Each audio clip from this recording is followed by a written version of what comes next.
أعوذ بالله من الشيطان الرجيم.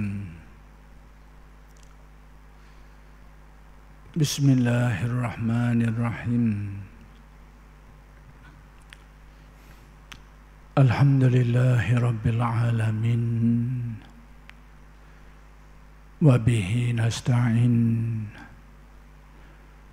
اللهم صل على سيدنا محمد النبي الأمي وعلى آله وصحبه وسلم. رب اشرح لي صدري ويسر لي أمري واحلل عقدة من لساني يفقه قولي ولا حول ولا قوة إلا بالله العلي العظيم. إلهي أنت مقصودي ورضاك مطلوبي، أعطني محبتك ومعرفتك. السلام عليكم ورحمة الله وبركاته. الحمد لله والشكر لله wassalatu wassalamu ala rasulillah, amma ba'du. Pertama sekali kita bersyukur kehadrat Allah subhanahu wa ta'ala yang telah melempahkan, yang telah menciptakan kita dan melempah serta mengurniakan kepada kita nikmat-nikmat yang sangat banyak. Sama ada nikmat yang besar atau nikmat yang kecil, nikmat yang zahir maupun nikmat yang batin, nikmat yang kita sedari atau yang kita lupakan. Mudah-mudahan segala nikmat-nikmat itu sentiasa dikurniakan kepada kita dan dijadikan kita orang yang bersyukur. Mudah-mudahan dengan berkat syukur Allah Subhanahu wa taala bukan saja menjaga dan mengekalkan nikmat yang sedia ada, malah ditambah lagi dengan nikmat-nikmat yang lain. Kuliah Masjid Abidin pada malam ini ingin meneruskan lagi huraian kalam hikmat Syekh Ahmad Ibn Atta'illah Al-Iskandari radhiyallahu anhu yang dimuatkan di dalam karya Al-Hikam. Kalam hikmat yang ingin dikupas pada malam ini ialah kalam hikmat yang ke-226, yaitu kata-kata Syekh Ibn Atta', qurbuka minhu an takuna musyahidan li qurbihi minka wa illa famin aina anta wa wujudu qurbih. Dekatmu kepada Allah itu sekira engkau selalu seolah-olah melihat dan memerhatikan dekatnya Allah kepadamu. Kalau tidak demikian, maka dari manakah engkau itu dengan dekatnya Allah? Menerusi kalam hikmat Syekh Ibn Atta' yang ke-226 ini, Syekh Ibn Atta' ingin menjelaskan persoalan berkaitan dengan hubungan atau kedudukan dekat antara manusia dengan penciptanya. Sebelum ini Syekh Ibn Atta' pada kalam hikmat yang lepas, yang lalu, telah menjelaskan kepada kita tentang konsep sampai kepada Allah. Sekarang Syekh Ibn Atta' ingin menjelaskan pula kepada kita mengenai konsep dekat kita dengan Allah. Kedua-dua perkataan ini, sampai, dekat, pada penggunaan kebiasaannya dalam kefahaman kita ni, bila sebut perkataan sampai, dekat, dia berkait dengan tempat. Tak nak lagi daripada kaitan dengan tempat. Bila sebut sampai, kita fahamlah sampai ni daripada satu tempat ke satu tempat. Itu makna yang selalu, yang sudah menjadi kebiasaan dalam kefahaman kita bila kita faham perkataan sapa ni. Bila sebut sapa ni, dia ada pergerakan. Daripada satu tempat ke satu tempat. Demikian juga dekat. Bila sebut dekat ni, maka dia menunjukkan makna tempat. Dekat. Ada jarak dekat dengan kita. Jadi, bagaimana kita nak memahami semua perkara-perkara ini, konsep-konsep ini yang dijelaskan di dalam ilmu tasawuf ni, supaya kita dapat menselaraskan dia dengan akidah yang kita belajar. Akidah kita, akidah Ahlussunnah wal Jamaah. Jangan ambil akidah-akidah lain lah. Akidah Ahlussunnah wal Jamaah, antara keyakinannya, antara keyakinan kita terhadap Allah, ialah Allah Ta'ala itu bersifat mukhalafah. Mukhalafatuhu lil hawadis. Allah Ta'ala itu tidak sama sekali dengan segala makhluknya. Tidak sama sekali. Apa-apa yang berkait dengan makhluk, Allah tidak seperti itu. Apa-apa yang terlintas dalam fikiran kita, Allah tidak seperti itu. Makhluk ni banyak. Hak terlintas dalam otak kita, kepala kita tu sebahagian je. Ada makhluk dah yang tak pernah kita fikir pun, yang tak pernah kita tengok pun.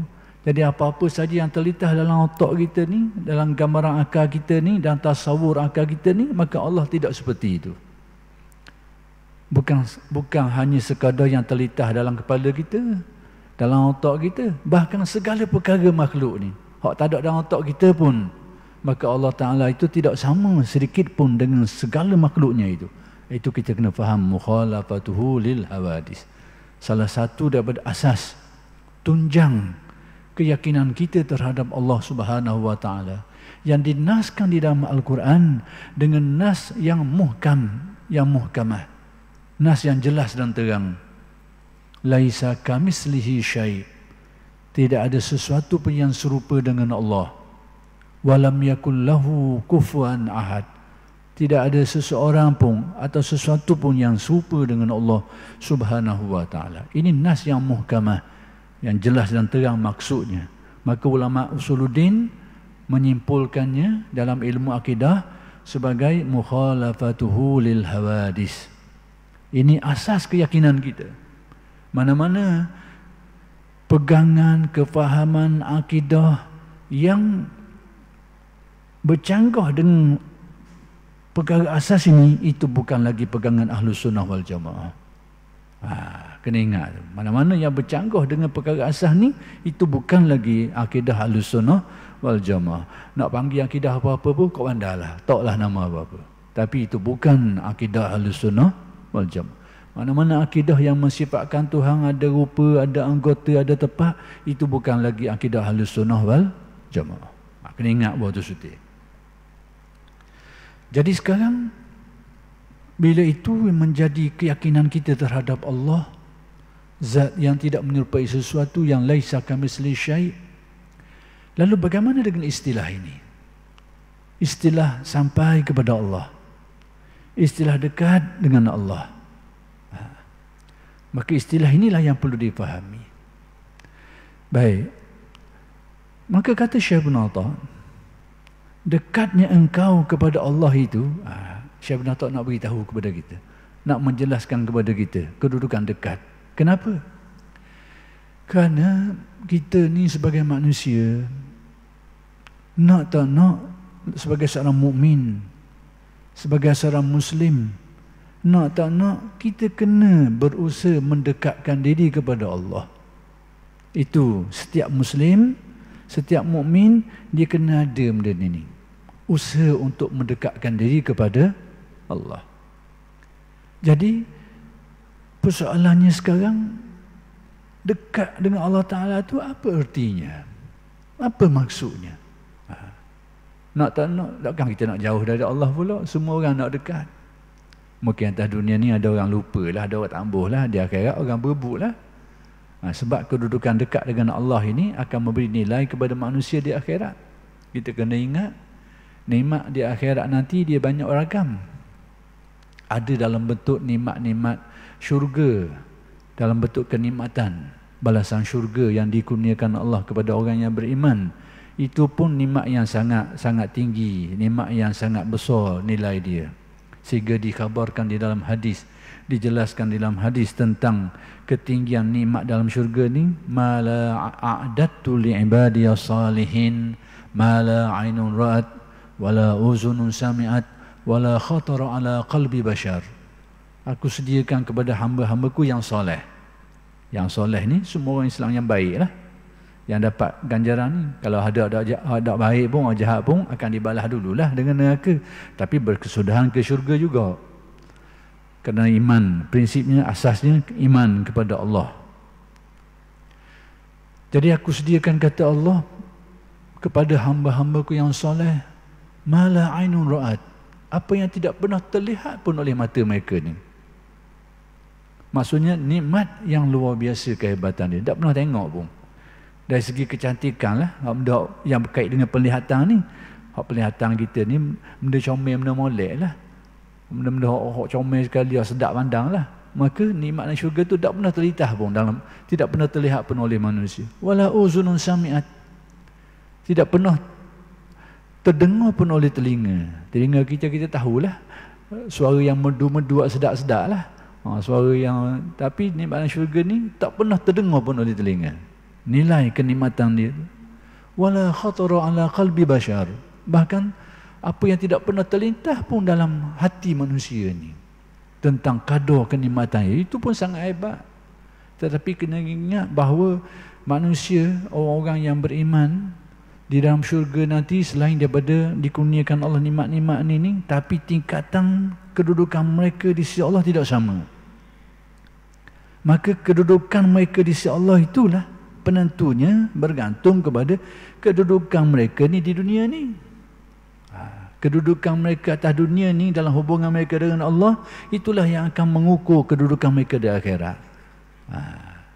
Kalau atas dunia ni orang duk berebut nak pergi dekat dengan penguasa, nak pergi dekat dengan raja-raja, berebut orang ramai. Kerana mereka mendapat kemuliaan, mendapat itu, mendapat ini, macam-macam lah. Atas dunia orang berebut. Lalu bagaimana dengan Allah Khaliqul Alam ini, pencipta seluruh alam ini? Sudah tentu bagi orang yang tahu perkara ni, sedar perkara ni, berebut-rebutlah mereka ni untuk mendekatinya, bagi yang mengetahui nilayangnya. Jadi sekarang Syekh Ibn Athah ingin menjelaskan kita, oleh kerana kita sebagai Muslim, sebagai mukmin, secara umumnya kita perlu mendekatkan diri kepada Allah. Mendekatkan diri kepada Allah inilah yang dinamakan taqarrub dalam istilahnya. Taqarrub, kita biasa dengar perkataan taqarrub. Itu artinya usaha untuk mendekatkan diri kepada Allah. Tetapi apa erti dekat dengan Allah itu? Sebab perkataan ini kalau tidak dijelaskan dan dipahami dengan baik, dia boleh membawa kefahaman-kefahaman yang bercanggah dengan akidah. Macam saya sebutkan tadi, bahawa Allah Ta'ala itu bersifat mukhalafah, antaranya tidak sama dengan makhluk, antaranya tidak melibatkan tempat. Tapi bila kita dengar perkataan dekat ni, lalu terlitah dalam fikiran kita, memang bila sebut dekat ni, tepatlah dekat dengan kita, itu tepat melibatkan tempat. Jadi kalau begitu, apa erti dekat dalam hubungan kita dengan Allah? Inilah yang ingin dijelaskan oleh Syekh Ibn Athah. Maka kata Syekh Ibn Athah, dekatmu kepada Allah itu sekira-kira, yakni maksudnya tu, kau selalu seolah-olah melihat dan memerhatikan dekatnya Allah kepadamu. Yakni dengan erti, perkataan dekat dengan Allah ini adalah merujuk kepada kalbu kita ni, yang ingat, yang sedar, yang faham, yang jeliga, yang terasa bahawa Allah Ta'ala dekat dengan dia. Dekat, Allah Ta'ala dekat dengan makhluk, maksud apa? Iaitu taklukan sifat-sifat Allah Ta'ala ke atas manusia ini tidak ada jarak. Baik. Tidak ada satu makhluk pun yang terpisah daripada Allah Subhanahu wa Ta'ala. Tidak ada. Mana-mana yang berkeyakinan ada satu makhluk, walaupun satu zarah, terpisah daripada taklukan sifat Allah, itu sudah rosak akidah dia, iman dia. sudah keyakinannya sudah terpesong dan terkeliru. Bahawa hakikat yang perlu kita yakini, tidak ada satu makhluk pun yang terlepas daripada Allah. Dengan arti tertakluk dengan sifat-sifat dia. Kalau kita tengok ke usuluddin, takluklah. Tertakluk dengan kudrat Allah. Tak ada satu makhluk pun yang terlepas daripada taklukan kudrat Allah. Iradat Allah. Tidak ada sesuatu perkara pun yang berlaku di alam semesta ni, sama ada besar ke kecil ke, tidak akan berlaku satu perkara itu, melainkan dia berlaku dengan kekuasaan Allah. Dia berlaku dengan kehendak Allah. Ini akidah yang kita belajar, akidah yang kita pegang. Apa saja kejadian yang berlaku pada alam semesta ni, sama ada perkara itu besar, perjalanan pergerakan yang berlaku kepada alam semesta ni, yang berlaku kepada planet-planet, yang berlaku pada bulan bintang, pergerakan itu, yang berlaku kepada apa saja makhluk-makhluk angkasa yang besar ni, gerakan-gerakan tu, apa macam-macam lah yang berlaku. Dan ataupun perkara yang paling kecil sekali, semut merayak ke, bulu terbang ke, kecil-kecil tu, kumang seekor duduk gerak situ, tidak akan berlaku semua fenomena ni, kejadian ni, kecuali semuanya itu tertakluk dengan kehendak dan kekuasaan Allah, tertakluk dengan takdir dia, tertakluk dalam ilmunya. Kena faham, itu hakikatnya. Sekarang seseorang tu sama ada dia faham benda ni atau dia tak faham, dia percaya benda ni atau dia tak percaya, hakikatnya memang gitu. Orang yang beriman, dia percaya, dia ada ilmu tentang perkara ni, dia ada akidah bahawa makhluk ni tidak terpisah daripada kudrat Allah, iradat Allah, ilmu Allah, takdir Allah dan seumpamanya. Itu orang yang beriman. Orang yang tidak beriman, tidak percaya benda gini ni, tidak percaya, tak ada dalam kepala dia. Jadi sama ada manusia itu percaya ke tak percaya ke benda ni, kenyataannya memang gitu. Kenyataannya bahawa makhluk ini tidak terpisah daripada kekuasaan, kehendak, takdir dan ilmu Allah Subhanahu wa taala. Dan demikian juga sama' dan basarnya. Sifat-sifat yang bertakluk ini tak terlepas. Percaya ke, tak percaya ke, tahu ke, tak tahu ke. Baik, itu kenyataan. Baik, kemudian bagaimana pula dengan kedudukan dekat manusia ni? Jadi yang menentukan manusia itu dekat atau tidak dengan Allah, apabila perkara-perkara tadi itu menjadi ingatan seseorang, menjadi keyakinan dia, kefahaman dia, ingatan dia dan pandangan batin dia. Maka sekadar itulah yang menentukan dekat atau jauhnya seseorang dengan Allah Subhanahu wa taala. Hak paling jauh sekali daripada Allah, tidak percaya benda tu. Tidak percaya bahawa makhluk ini tertakluk dengan Tuhan penciptanya. Tidak percaya benda tu, bahawa adanya Tuhan yang mencipta, yang mengatur alam ini, dan alam ini tidak terpisah daripada kehendak, kekuasaan, ilmu, sama' basar dia tu. Tidak percaya benda ni. Itulah hak paling jauh sekali. Dan ini adalah berarti kekufuran, orang yang ingkar, orang yang tidak percaya kepada Allah Subhanahu wa taala. Hak dekat sikit daripada ni, dia percaya benda ni, tapi dia lupa, tak nampak kenyataan ini. Dia percaya Allah Ta'ala ni menciptakan alam, mengatur alam, bahawa alam semesta ni tak akan berlaku satu fenomena pun, melainkan berlaku dengan kehendak dan kekuasaan dia dan tertakluk dengan sifat-sifatnya yang lain. Dia tahu, dia mengaji benda ni, dia faham. Tapi dalam perjalanan hidup dia, tak nampak. Tengok kejadian, tak nampak bahawa semua itu adalah kenyataan daripada perbuatan Allah. Dia tak nampak. Ini apa yang ghaflah. Tapi dekat sikit berbanding dengan hendak percaya langsung tadi tu. Sekarang dia percaya, cuma tidak hadir di dalam hati. Bila tengok kejadian, fenomena alam berlakunya, ada orang ni hidup, orang ni mati, sebab dia mati macam-macam. Kemudian orang ni dapat rezeki, cara dia dapat macam-macam. Orang ni senang, orang ni kaya, macam-macam ragam bentuk manusia ni. Hak jadi kaya pasal yang ginilah, sebab beginilah. Hak jadi apa-apa kedana macam-macam lah. Banyak sebab macam-macam berlaku depan mata benda ni. Untung, rugi, senang, susah, berlaku fenomena ini. Tapi tak nampak bahawa itu perbuatan Allah. Tapi dia percaya semua ni berlaku dengan kehendak Allah atau tidak? berlaku dengan kehendak Allah, kekuasaan Allah. Tapi kejadian yang berlaku tu tak mari orang panggil. Tidak hadir. Itu dekat dah sikit berbanding ada percaya. Tetapi yang lebih dekat daripada itu ialah orang yang bukan saja faham perkara ni, yakin terhadap perkara ni, tapi menjadi pandangan batin dia. Hadir dalam ingatan dia. Hadir dalam renungan batinnya. Bahawa tak akan berlaku semua ni, melainkan semua ni adalah perbuatan Allah. Dia akan balik kepada la haula wala quwata illa billah.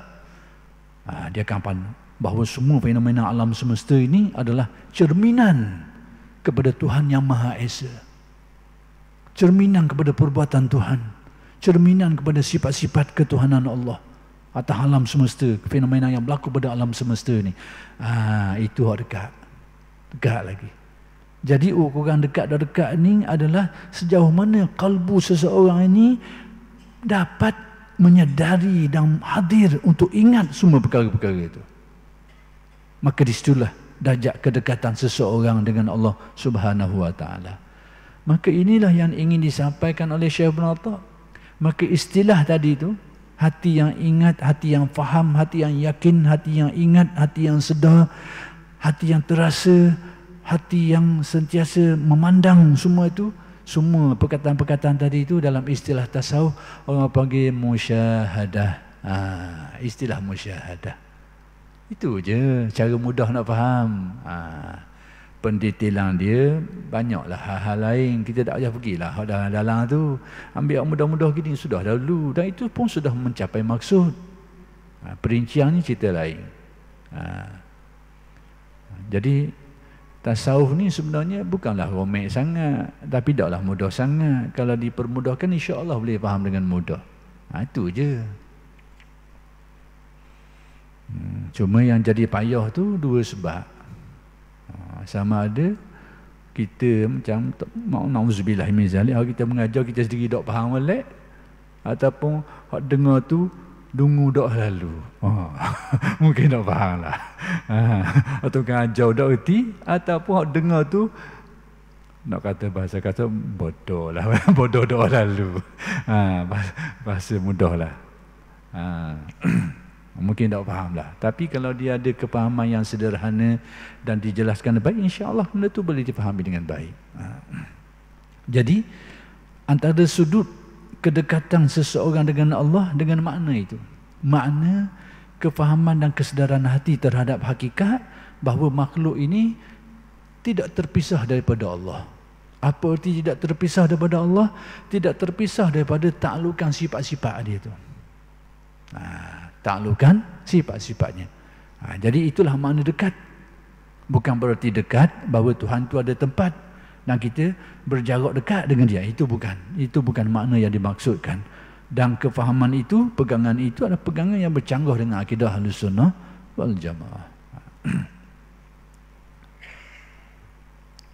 Jadi demikianlah Syekh Ibn Atta' menyebut dalam kalam hikmat ini, dekatmu kepada Allah itu sekiranya kau selalu seolah-olah melihat dan memerhatikan dekatnya Allah kepadamu. Itu maksud. Kalbu kita ni sedar, ingat bahawa kita sentiasa tertakluk dengan Allah. Tertakluk dengan kudratnya, dengan iradatnya. Dan itulah hakikatnya. Bila kita lupa, kita jauh.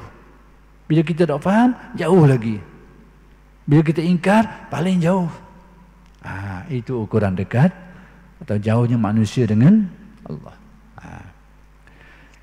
Jadi kesedaran hati inilah yang akan menimbulkan keimanan dan keyakinan. Dan inilah yang akan membawa kepada ihsan. Dan ihsan inilah yang akan bercabang daripadanya segala maqamat dan awal-awal tasawuf. Bila hati kita tersedar hakikat Allah Ta'ala Maha Kuasa, contoh bagi mudah. Bila hati kita tersedar Allah Ta'ala melihat dan melihat kita, mari kesedaran tu, ingatan tu, maka itulah yang menjadikan kita ini tulus dan ikhlas dalam amal ibadah. Tak pandang kat orang dah. Orang lain nak tengok ke, tak mau tengok ke, orang puji ke, orang jelai, tak kisah dah. Sebab apa? Kerana mula hidup di dalam hatinya suatu kesedaran pandangan batin dia tu, basirah dia tu, ataupun musyahadah hatinya itu bahawa Allah Ta'ala melihat dirinya. Mari dalam kesedaran hatinya itu, itulah yang mendorong dia untuk khusyuk dalam ibadah dia, dalam semua ibadah yang dia buat. Itulah yang mendorong hatinya untuk ikhlas dan tidak ada lagi dorongan-dorongan riya dan sebagainya. Apabila timbul kesedaran dalam hati manusia ni bahawa segala gerak-geri, segala apa yang berlaku tak akan berlaku melainkan dengan kehendak dan kekuasaan Allah, berlaku dengan hidayat Allah. Apabila kalbu ada kesedaran tu, ada ingatan tu, menjadikan orang ini dia melakukan sesuatu dengan penuh tawaduk, kerana dia sedar aku dapat buat kebaikan pun dengan kurnia dia, dengan hidayat dia. Dia tak akan bodoh kau orang, tak akan perendah kau orang, tak akan perhina kau orang. Bila orang sedar hakikat ni, hakikat ihsan, dan dia tidak akan ujub dengan diri dia, bangga diri tak ada. Dia tak akan ujub dengan dia tak akan takabur. Ujub takabur ni adik-beradik je, lebih kurang je. Bila dia pandang kelebihan diri dia, dia pandang kepada kelebihan diri dia, terdendeng dari memandang kurnia Allah, jadi ujub.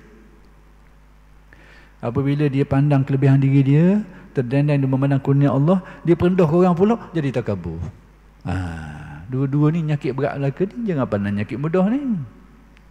Ini antara perkara-perkara yang sangat merosakkan kalbu manusia. Sebagai contoh, jadi nak kabarnya, apabila hati mendapat kesedaran yang dinamakan musyahadah, selalu ingat, selalu pandang, terasa hakikat bahawa makhluk ini tidak terpisah daripada taklukan sifat Allah, maka itulah yang menjadi ibu kepada persoalan ilmu tasawuf keseluruhannya. Kuncinya duduk sini, membawa kepada maqam taubah, permulaan maqam kesedaran hati tentang kewujudan Allah. Mari hati terasa mula ingat, sedar tentang kewujudan Allah yang menjadi pencipta dan mengatur seluruh alam ini, yang mencipta kita dan sebagainya. Mari kesedaran itu mendorong seseorang untuk kembali kepadanya, baiki perjalanan hidupnya, mendorong dia untuk memperbetulkan kesilapan yang pernah berlaku dalam hidupnya, mendorong dia untuk mencari kebaikan dalam hidupnya. Itu perjalanan itu dinamakan maqamut taubah. Dan meningkat lagi apabila timbul kesedaran bahawa Allah Ta'ala lah yang telah mentaksimkan, telah membahagikan segala rezeki makhluknya. Orang ni dapat banyak ni, orang ni dapat banyak ni, orang ni senang, orang ni susah, orang ni utuh, orang ni rugi. Semuanya itu sudah ada takdirnya tu. Sudah ada pembahagian yang dibuat oleh Allah. Kalau ada bahagian seseorang tu, dia akan dapat ke mana-mana pun, sekalipun terhalang dengan 1000 halangan. Apa-apa yang tidak akan dapat pada seseorang, tak akan dapat walaupun dekat, nak boleh ngadah dah, tak akan boleh. Bila ada kesedaran kalbu ni, pandangan batin ini terhadap ketuhanan Allah Subhanahu Wa Taala ni, menjadikan hatinya itu hilang sifat-sifat tamak, tumbuhlah sifat-sifat zuhud, timbullah sifat-sifat qanaah. Semua ini makam-makam tasawuf. Tapi puncanya tadi, hati mula menyedari tentang dekatnya Allah Subhanahu Wa Taala. Ini kunci kepada ilmu tasawuf. Jadi maksud dekat di sini ialah hati yang sedar, hati yang faham, hati yang ingat kepada kedekatan Allah. Apa arti kedekatan Allah? Tertakluknya makhluk ini dengan Allah Subhanahu Wa Taala. Jadi hati yang sedar benda ni, yakin ni, ingat benda ni, jeliga kefahaman dan ingatan dia terhadap perkara ni, sentiasa ingat, sentiasa menyaksikan dengan pandangan mata hati itu yang dinamakan basirah tu, itulah dekat. Dan perkara ini tahapan penghayatan kalbu manusia ini tidak sama. Maka berdasarkan tahapan itulah menentukan dekatnya. Orang ni dekat, orang ni lebih dekat lagi, macam-macam lagi lah. Tahapannya berbeza-beza. Jadi inilah ukuran dekat atau jauhnya seseorang terhadap Allah Subhanahu Wa Taala. Secara mudahnya itulah yang dapat kita faham daripada konsep dekatnya manusia dengan Allah Subhanahu Wa Taala. Dia kembali kepada kesedaran kalbunya, pandangan batinnya terhadap hubungan makhluk dengan Allah Subhanahu Wa Taala. Kalau tidak demikian, maka dari manakah engkau itu dengan dekatnya Allah? Kalau tidak dengan makna ni, kalau tidak dengan makna yang dimasukkan itu, Maka bagaimana kita nak kaitkan dekat dengan Allah sedangkan Allah Ta'ala itu tidak bertempat? Itu maksudnya. Jadi kefahaman dekat dengan makna Tuhan itu ada situ sini sehingga kita dekat, itu ada kefahaman yang salah, kefahaman yang bercanggah dengan akidah Ahlus Sunnah wal Jamaah. Adapun istilah dekat dalam tasawuf, dia membawa makna yang lain seperti yang telah dijelaskan oleh Syekh Ibn Atta. Baik, berkaitan dengan dekat ni yang disebut-sebut oleh ulama tasawuf ni, ada dalil tak? Ambil mana semua ni? Learning ni, ilmu keagamaan ini kena ada tempat rujuk dia. Kena ada Al-Quran, kena ada hadis, dan kena ada huraian-huraian alim ulama yang dipercayai untuk memahami nas-nas Al-Quran dan hadis ini. Pegang kepada Al-Quran dan hadis itu bukan tak bagus, tapi usaha nak memahami dia tu tak ramai orang yang ada kemampuan yang cukup untuk menghuraikannya. Salah-salah hurai jadi sesat, jadi babah. Contohnya ni lah, contohnya ni. Nak beri contoh ayat ni. Firman Allah Ta'ala berkait dengan persoalan yang dibicarakan oleh Syekh Ibn Atta ni. Wa idza sa'alaka ibadi anni fa inni qarib. Surah Al-Baqarah ayat 186. Baik, tengok ayat ni. Artinya, jika hamba-Ku bertanya kepadamu, yakni wahai Muhammad, tentang aku. Sekiranya ada orang tanya engkau wahai Muhammad tentang diriku, kata Allah, maka jawablah. Apa yang disuruh jawab? Maka sesungguhnya aku ni dekat, kata Allah. Fa inni qarib, aku ni dekat. Jadi kalau kita faham dekat dengan kefahaman biasa kita, iaitu ada tempatnya, itu adalah kefahaman yang bercanggah dengan ayat lain. Jadi kalau kita pegang semata-mata Quran hadis tanpa melihat kepada huraian-huraian alim ulama, inilah antara ayat yang boleh menyesatkan orang ni. Bukan ayat ni sesat, orang faham tu sesat. Orang faham tu sesat.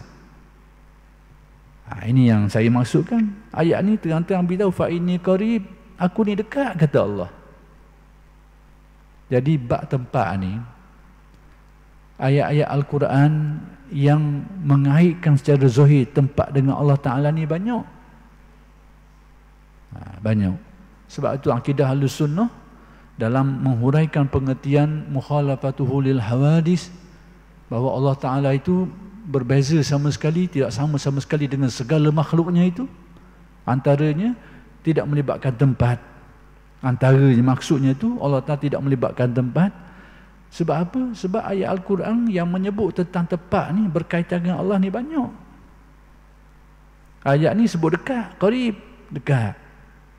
Ada ayat menyebut bahawa Tuhan itu secara zahirnya di Arash, seperti yang digembar-gemburkan, yang sedang dibicarakan oleh setengah-setengah golongan itulah. Summa stawa 'alal 'arsy. Kemudian Tuhan tu beristiwa, duduk di Arash. Arash tu tempat. Ada ayat sebut gitu. Ada ayat pula sebut di langit. Amintum man fis sama yang yaksifa bikumul ard. Apakah kamu rasa aman diri terhadap yang di langit itu? Yang di langit menurut salah satu tafsirannya iaitu Allah. Langit pula. Ada ayat sebut langit. Ada ayat lain menyebut lagi, akan disebut depan ni. Wa nahnu aqrabu ilaihi minkum. Kami, kata Allah, aku ni, kata Allah, lebih dekat kepada orang yang nak mati tu berbanding dengan kamu yang duduk keliling dia tu. Orang yang berada dalam keadaan muhtadar, sakit nak mati ni, ada orang duduk keliling dia. Tapi apa kata Allah? Aku lebih dekat kepada dia lagi berbanding kamu ni, yang dekat-dekat keliling dia ni. Nak kabarnya antara orang sakit ni, orang nak mati ni, dengan orang keliling dia, Tuhan tu lebih dekat lagi. Maksudnya antara orang dengan masih mati ada lain situ tu secara zahirnya. Ada ayat sebut gitu. Bahkan ada ayat sebut wa nahnu aqrabu ilaihi min hablil warid. Aku lebih dekat dengan seseorang daripada orang merah dia dengan dirinya sendiri. Kita ni dengan orang merah kita ni, jauh mana dengan kita, tepek dengan kita. Tuhan kata aku lebih dekat daripada orang merah tu lagi, daripada seseorang. Jadi sekarang kita nak pakai mana se? Hak dekat dengan kita. Ada ayat sebut wa huwa ma'akum, bahawa dia, yakni Allah itu bersama dengan kamu. Jadi kalau kita nak faham ayat-ayat ni dengan makna zahir dia, ada ayat sebut bersama, ada yang sebut dekat, ada yang sebut dekat dengan orang merih lagi, ada yang sebut langit, ada yang sebut di arash. Nak pakat mana ni kalau nak tengok tepat? Maka sebab itu kefahaman Ahlus-Sunnah bahawa semua ini ada makna-makna tersendiri. Dan tidak boleh difahami dengan makna tempatnya tu. Kalau kita faham dengan zahir makna tempatnya, semuanya Al-Quran. Nak pakat manusia. Ada ayat yang menyebut bahawa tidak ada 3 orang yang sedang berbicara, yang sedang berbisik-bisik, kecuali yang keempat itu Allah. Tidak ada 5 orang yang sedang berbisik-bisik ni, kecuali yang kenal tu Allah. Jadi kalau kita duduk mesyuarat senyap, duduk main bisik ataupun mesyuarat, panggil mesyuarat gelak ni, mesyuarat duduk racang ni, ingat ke 5 orang ni, ada lagi yang kenal tu. Kenas Al-Quran. Jadi hak mana kita nak pakai? Ayat Al-Quran belaka. Statusnya sama. Tak boleh nak kata ayat ni nak pakai, ayat ni nak pakai. Tak boleh. Sebab apa? Statusnya sama. Dari segi ayat Al-Quran letak ayat Al-Quran. Maka di sini ulama tasawuf, ulama-ulama usul ni menetapkan bahawa melibatkan tempat ini bukanlah kefahaman yang boleh kita faham tentang Allah Subhanahu Wa Taala. Dia ada makna-makna tersendiri. Sama ada nak ditawilkan atau nak ditafwidkan, serah maknanya kepada Allah. Dua-dua itu adalah merupakan manhaj Ahlus-Sunnah wal Jamaah. Tafwid dengan makna serah kepada Allah makna sebenarnya itu, tanpa kita menjelaskan dan kita tak tahu apa maksud sebenarnya. Itu salah satu. Ataupun kita menjelaskannya menurut kaedah bahasa Arab, yang mana Al-Quran itu diturun dalam bahasa Arab. Kerana bahasa Arab ini dia ada kaedah-kaedah dia sendiri. Jadi kita boleh jelas pengertian-pengertian tadi itu dengan menggunakan kaedah bahasa Arab itu sendiri. Ini dipanggil takwil. Jadi sama ada jalan takwil ke ataupun jalan tafwid ke, dua-dua itu merupakan manhaj Ahlus-Sunnah wal Jamaah. Hak bukan Ahlus-Sunnah wal Jamaah pegang zahir makna ayat itu tu. Tuhan ada situ, Tuhan ada sini, Tuhan berupa begitu, berupa begini. Itu tak ada. Itu tak ada. Salah pun tak gitu, khalah pun tak gitu. Itu benda tu salah, bukan salah, salah. Itu bukan fahaman Ahlus-Sunnah wal Jamaah yang melibatkan tempat. Jadi saya hanya menyampaikan apa yang telah ditetapkan, diputuskan oleh yang ditetapkan ulama-ulama Ahlus-Sunnah wal Jamaah. Kalau ada orang yang nak berpegang lain daripada itu, lah silalah. Tapi nak beritahu itu bukan pegangan Ahlus-Sunnah wal Jamaah. Itu nak khabar tu. Jadi sekarang, ini salah satu ayat macam tu. Apabila hamba-Ku tanya tentang diriku, tanya tentang diri aku ni, fa inni qarib, aku ni dekat, kata Allah. Aku dekat. Jadi kalau kita faham zahir ayat ni, Tuhan duduk dekat kita, maksud ada tepat lah. Bila sebut dekat ni, tepat lah. Maka itu bukan maknanya. Jadi dekat di sini adalah seperti yang sudah dijelaskan oleh Syekh Ibn Atha dalam kalam hikmat tadi itu, iaitu dekat dengan erti bahawa kita ini sentiasa tertakluk dengan Allah. Segala makhluk ni, segala alam semesta ni tidak pernah terpisah daripada Allah dari segi taklukan sifat dia tu. Tertakluk dengan kudratnya, iradatnya, ilmunya, samuknya, basarnya dan sebagainya. Itu maksud dekat, tidak pernah terpisah. Jadi bila seseorang tu yakin terhadap perkara itu, faham itu sedar, maka dia dikatakan dekat dengan Allah Subhanahu Wa Taala. Jadi demikianlah yang dapat saya simpulkan bahawa istilah dekat antara manusia dengan Allah ini adalah merujuk kepada kesedaran batin, pandangan batin seseorang terhadap hakikat yang sebenar. Apa hakikat yang sebenar? Hakikat bahawa makhluk ini tidak pernah terpisah daripada Allah Subhanahu Wa Taala. Jadi sedalam mana, semakin mendalam kesedaran itu, maka semakin dekatlah manusia itu, dikatakan semakin dekatlah dengan Allah Subhanahu Wa Taala. Yang kedua, bahawa bila kita guna istilah dekat atau istilah-istilah lain, siapa ke, dan tengok ayat-ayat yang menyebut tentang perkara ni, maka tidak boleh kita memahami dengan makna yang membabitkan tempat bagi Allah Subhanahu Wa Taala. Jadi oleh kerana sudah sampai syarat ini, kita berhenti setakat ini dulu, dan insya-Allah akan bersambung huraian kalam hikmat ini pada kuliah-kuliah yang akan datang. Aqulu qawli hadza wa astaghfirullahal azim li wa lakum. Assalamualaikum warahmatullahi wabarakatuh.